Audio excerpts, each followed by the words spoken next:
ce qu'Aurélien a réussi de tout le clan d'Israël, Bezrat Hashem. Chers amis, quelquefois on voit des personnes qui se comportent de façon complètement bizarre, complètement ridicule, j'allais dire.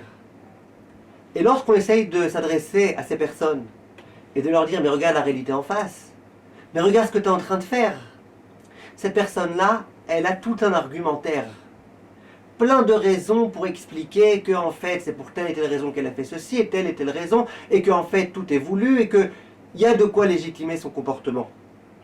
Et quelquefois quand on voit cela, on se dit « mais franchement quand même, non mais franchement, comment comprendre une telle chose ?» Il faut savoir qu'un jour, il y a dans la yeshiva de Raphaïm de Brisk, un des élèves qui était les plus brillants, qui est tombé amoureux d'une jeune fille. Et évidemment, c'était pas une jeune fille qui lui convenait pour se marier, et évidemment, il voulait le faire hors mariage, et évidemment. Très rapidement, ce jeune-là, il a commencé donc à faire des choses interdites avec cette fille-là, et très rapidement, il en est arrivé à tout laisser tomber. Il était brillant cet élève, il était intelligent. Un jour il est venu voir son Rav. Son Rav qui était au courant de toute l'histoire qui se cachait derrière. Et il lui a dit que Vod Rav, écoutez, je sais que vous êtes un Rav de très haut niveau, j'aimerais vous poser des questions. Moi j'ai des questions de Emouna.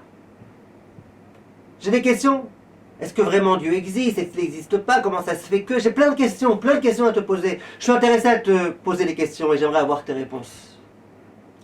Le Rav lui a dit, écoute mon cher ami, ça sert à rien maintenant que je perde du temps à essayer de te répondre à tes questions.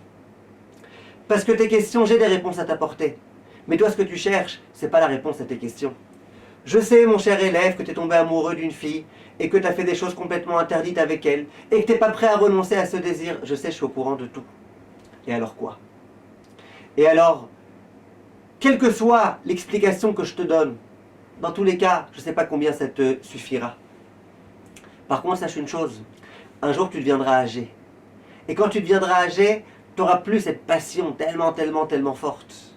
Une fois que cette passion elle sera partie, tu comprendras de toi-même que les questions que tu avais posées, c'était des fausses questions. Et que tout ce que tu as posé des questions, c'était juste pour pouvoir légitimer ton comportement. Mais qu'en fait tes questions et tes argumentaires, c'est faux. Alors sache une chose, si tu décides de faire tes chouvas, fais tes chouvas immédiatement. Tu n'as pas besoin de mes réponses.